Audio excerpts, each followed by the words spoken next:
Hello everyone, thanks so much for tuning in to NewsWest 9 for our special series, Uniquely West Texas. I'm Alex Camarada. We are back on the road, Crystal, here in Fort Stockton. And we're excited to be here. I'm Crystal Cruz. Tonight we are bringing you all things Fort Stockton. This place has so many unique things that you can visit and do, and we're going to show it to you all from the comfort of your home. We're hoping by the end of the night that you're going to want to visit this great town. Yeah, we're actually standing right now at Zero Stone Park. This park is not just a beautiful site, it's also a lot of historic monuments here. In fact, this park is one of the biggest sites for why Fort Stockton is the name it is right now, and it was the expansion for really the city making it what it is. So we are standing really on a historic landmark here today. We are. Actually, the stone that sits in the park marks the exact center of Pecos County. It was also used as a landmark by soldiers and also used for plots of land being spacing. So it's a really cool park. It's also surrounded by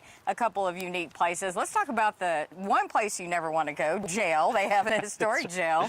And they also have the Gray Mule Saloon, and once you're done out of jail in the saloon, you can go to the historic St. Joseph's Catholic Church. And of course, there's the beautiful historic county courthouse, all next to this park. That's right. Jason Freund's standing by at jail. We'll get to him later, but first we've got a very special guest joining us. Come on in here, Arna. This is Arna McCorkle. She is the Executive Vice President for Fort Stockton Chamber of Commerce. Hey, Arna, thanks for joining us so much. I'm glad y'all are here. Well, thank you. This city is wonderful. We want to just ask you just a little bit about Zero Stone Park here, kind of the history behind it. We briefly mentioned it, but you know way more than we do.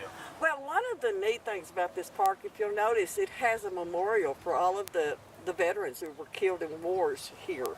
And this is where they hold the Memorial Day celebration every year, Veterans Day, all of that. And we have our concerts every other weekend during summer. And it's just a good place to come and sit under a whole bunch of big pecan trees. Well, it is beautiful out here. You know, when you enter the city of Fort Stockton, there is one huge thing that you see, and that is a big old roadrunner, Paisano Pete. And Paisano Pete is obviously the Roadrunner's the mascot of the schools here in the town. How did that? That's not the schools. Just the town. I'm sorry. I made that mistake. The town. Fort Stockton Panthers, but Paisano Pete came here in 1976. Our mayor decided we needed a mascot, and so Mayor Gene Cummings bought us a mascot, and his name was, well, they had a contest, and his name is Paisano Pete from the contest. You can't miss him. I mean, as soon as you pull into town, you see him. It's wonderful to look at. It's amazing how many people miss him. And we know that we're here for Uniquely West Texas. Before we let you go, any other events that folks should look forward to? We know there's a lawn concert coming up here tonight, but anything else that folks can look forward to? Well, of course, we've got the Water Carnival going on right now. It's tonight and tomorrow night. In November, we have our Holiday Glitz. And then starting in March, we will have the rodeo, the fourth weekend of March. That is getting bigger and better every year. All right, well, we're looking forward to that, Arna. Thank you so much. Thank you. All right, Arna McCorkle, the Executive Vice President with Fort Stockton Chamber of Commerce. Hey, we're telling you all about this history and Zero Stone Park. Hunter Alcocer goes a little bit deeper into the history here of Fort Stockton. Take a look. When you think of Fort Stockton, 9 times out of 10, the historic fort itself is probably what comes to mind. The fort was established in 1858. Then during the Civil War, it was abandoned, and then in 1867, the soldiers came back and they established the fort, and that's what brought other people into the area. But besides just occupying the fort, the soldiers' job was also to protect those who were just passing through.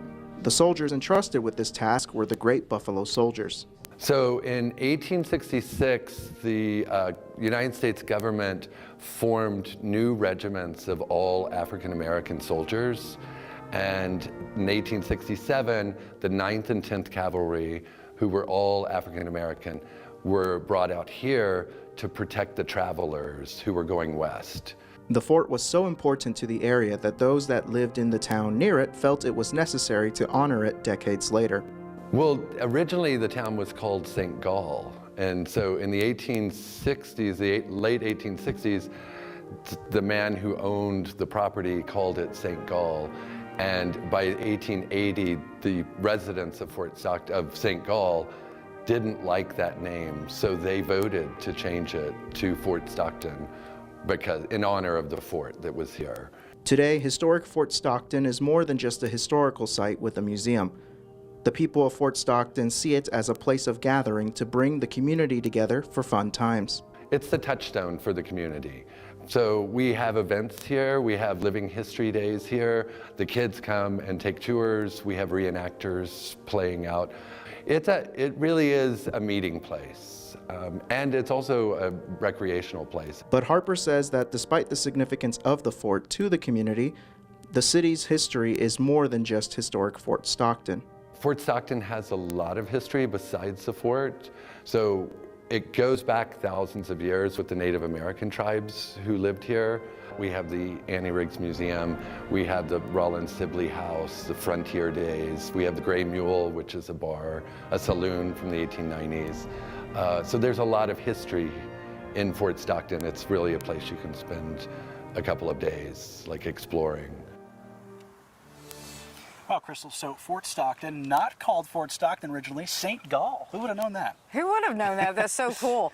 You know, also talking about the fort, the city actually puts on living history days, and they do reenactments, cool things like firing cannons, they do fights and stuff like that, so a really cool thing to check out. And we've got so many more cool things to show you coming up next. Stick with us. We'll see you after the break.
To NewsWest 9's Uniquely West Texas. And Crystal, just a quick recap. We've already got a little crash course on Paisano Pete, the world's, or state's largest roadrunner. Seems like the world's largest roadrunner. And Zero Stone Park, where we're standing right now.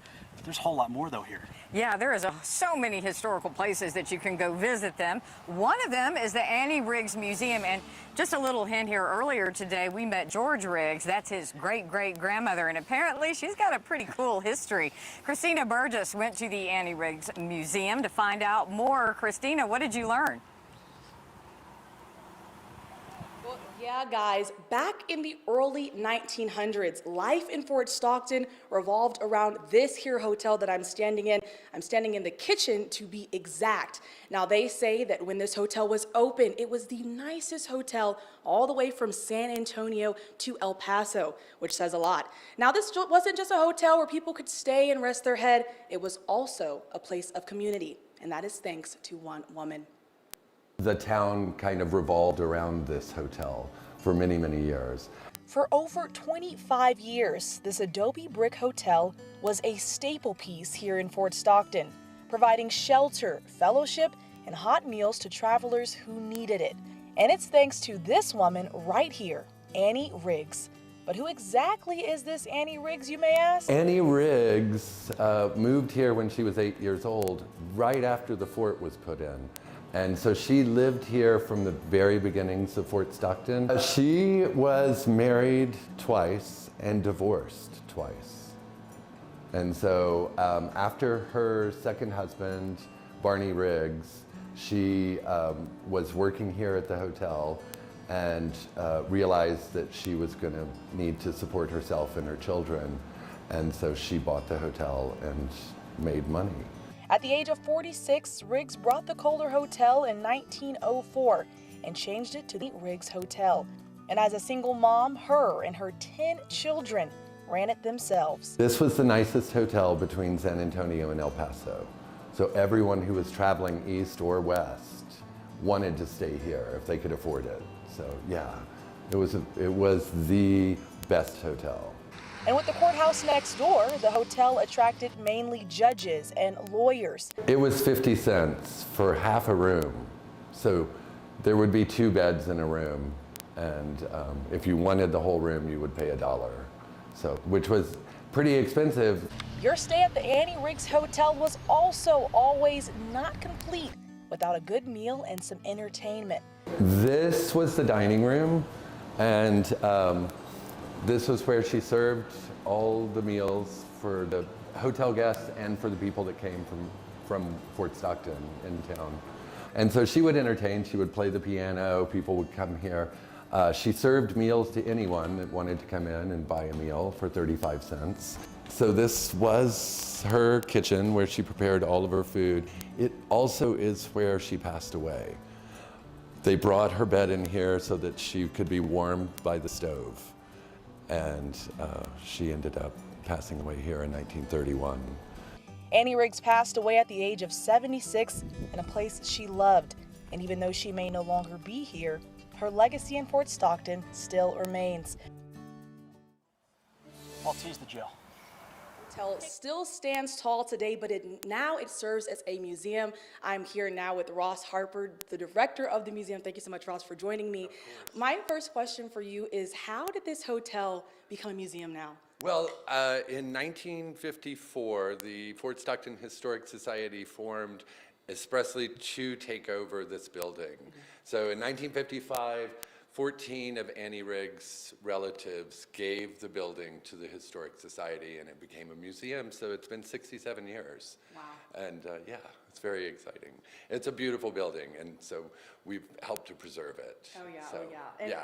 I know my other question for you, when you go through the museum, there's rooms with blue doors, and they were former hotel rooms at the time, but now when you go inside the rooms, it's rich, Fort Stockton history. Can you talk about that? Fort Stockton has such an incredible history. It goes back, and so what they did when they designed the museum is they took each hotel room and they did a chronological story of Fort Stockton and the area. So it starts off with mastodon tusks, and then it goes to Native Americans, and then to cowboys, businessmen, and all the way up until 1941 when we had an Air Force training facility here in Fort Stockton. And so it tells that whole story. Yeah, and I even know we're in a room now, Annie's room, which is beautiful. This is the room that honors Annie. Yeah. Yes, sir. Yeah, it's wonderful. And if anyone's thinking about stopping by the museum and paying it a visit, can you tell them how they can do that? Yeah, we're open Monday through Saturday, 9 to 5. Yeah. All right. Thank you so much, Ross. You heard that if you want to stop by, you can do so. Thank you for coming. Yes, sir. Back to you guys.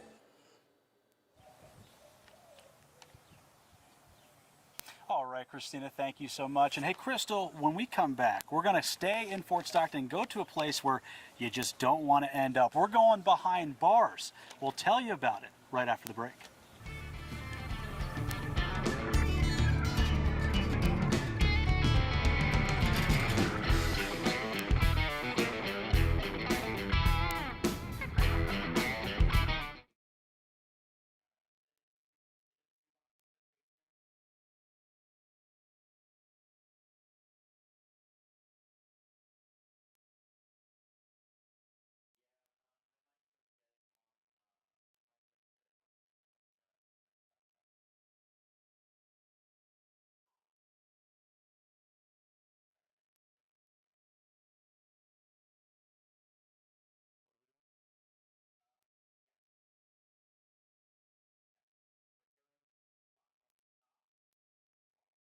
Set.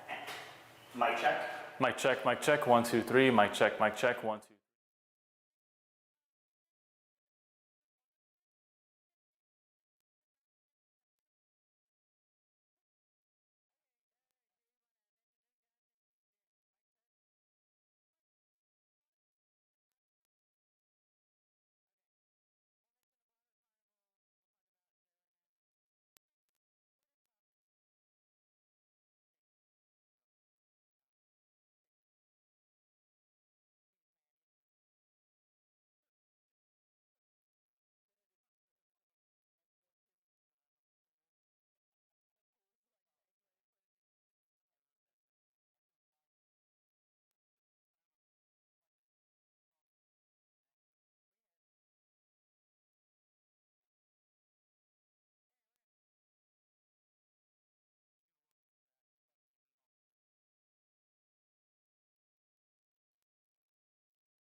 Welcome back, everyone. We are broadcasting live from Fort Stockton for our uniquely West Texas tour. Right now, we're jamming out to Marcos Mendez. He is getting warmed up for their concert that happens at 7:30 tonight at Zero Park here. It's going to be awesome. Now, one thing that would have you singing the blues is getting locked up in the slammer. We're talking about jail, and there's a historic jail here in Fort Stockton, and it attracts people, the museum, from all over the world. Yeah, it really does. And hey, Jason Freund might have done something to get himself in that slammer. Let's go out to Jason Freund. Jason, just what did you do to get yourself inside a historic jail cell? Well, Alex, Crystal, if you guys want to know how this old place became so popular, it's all about the stories and the people who used to be here. Now, clearly, there are no more inmates living here or no more inmates here to work out their time, but these bars could talk. They would spill about a century's worth of stories about the sheriffs and the deputies who used to live here, or even the drawings that are out there on the walls right now. But fast forward to today, and the only people who are walking through these bars are global tourists who are coming all across the globe to visit Fort Stockton to walk the line at the historic old jail. Open the doors of the old Fort Stockton jail and you're greeted with over 100 years of history. Originally, it was built in 1883 and it was a lot smaller. The building that you see today was expanded in, completion was in 1913, but it started in 1912. It's a two-story building. The first floor is where the sheriff and his family lived. And before you ask, yes, the wives were active members of the jail. The wives of the sheriff and deputy sheriff actually prepared the meals for the inmates as well as their family. As far as the inmates, they were housed on the second floor. They usually never left here, but every now and then they did get to stretch their legs. When it comes to the inmates themselves, they were pretty much confined to their cells, with the exception of the time that they were allowed outside for work. It was a short-term facility, so they worked off their time. 35 was the magic number before the jail reached full capacity and space was limited. We had 5 cells. The 4 on the left have 2 bunks each, and the one at the very end over here has 4, and that is just mainly by the amount allotted for cell space. But for now, it sits retired and is yet another piece of history in a city that is filled to the brim with it. The home area was used from 1883 to the year 2000. The cell area above us was used from 1883 to 1973, which is also the year that we became a historical landmark. But the global tourists it brings in keep the stories and the memories alive. Let's see, I met people from Turkey, from Israel, from across the pond, as they say, Germany, Poland. It is so amazing that I get to meet all these people from everywhere. I love it. I love it. Now, let's say you want to know a little bit more about this place. You want to come down and maybe learn a little bit more about this jail, maybe from about the mannequins who are sitting over there right now, to the authoritative figure in this very building whose murder case has been unsolved for nearly decades now. Well, you know, let's come down here and get a tour starting from Wednesdays from 1 through 5. Alex, Crystal, back to you guys. Yeah, Crystal, that's a place you definitely do not want to be. But hey, like the rest of Fort Stockton, a lot of history behind us there. Yeah, there is a lot of history. You know what else? Who's making history today? The Pecos County State Bank. They turned 95 years old. They were so cool. They invited the town out to have burgers. Just shows you what a great community it is here. 95 years, that's pretty impressive. Pretty impressive. Hey, 5 more for 100. They're definitely going to get there. Hey, we talked about a place you don't want to be at the jail. A place you do want to be is right here at Zero Stone Park, coming up at 7:30. Right behind us, Marcos Mendoza. He's jamming out a little early, doing his sound check, getting ready to have a live concert here. So if you're watching at home, come on down here to Zero Stone Park. A lot of a good live show coming up here tonight. And hey, tomorrow, also a pretty big deal, the 87th annual Water Carnival here in Fort Stockton. It is so much fun. There are pageantries, and then there's pageantry in the pool. They actually do synchronized swimming. So much fun stuff. It's just a good time. The whole community comes out, and I know a lot of people are probably wondering what the weather is going to be like for all of that. So when we come back, Dan will tell you what you can expect for the Water Carnival. Again, something you really don't want to miss. A good time for the whole family. In fact, Victor Lopez will be judging some pageants. Yeah, we'll send it over to Dan after the break. I'll have your weather to make sure things are okay tomorrow.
Dan, mic check.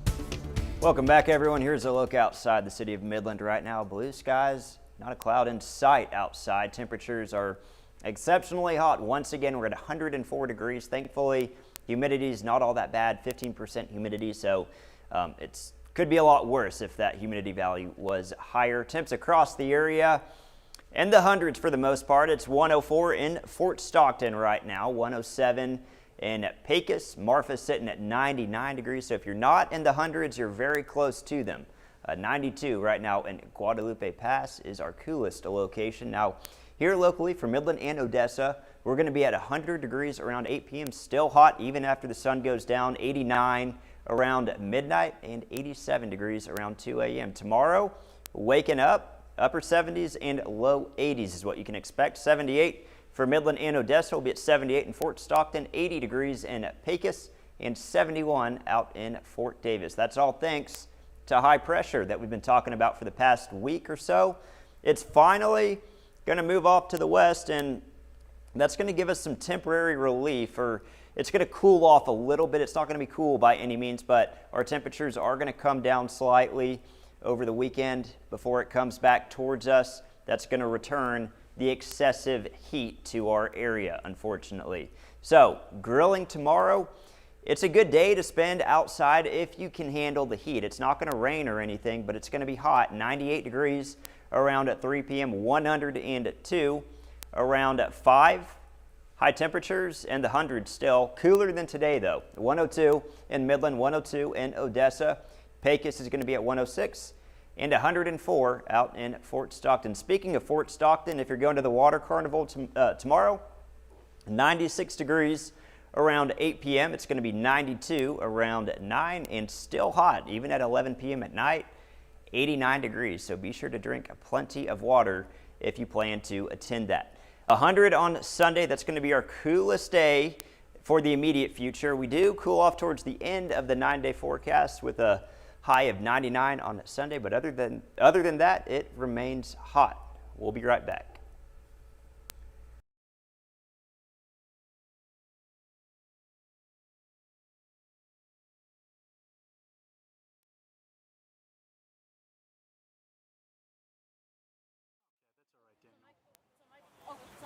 Mic check. Mic check. Okay, mic check. All at the same time. Mic check. Mic check. Mic check. Mic check. 1, 2, 3. 1, 2, 3, 4, 5.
We want to thank everyone here in Fort Stockton. You have the biggest hearts, you have the biggest hearts, you're the sweetest, most loving people. Thank you so much for hosting us.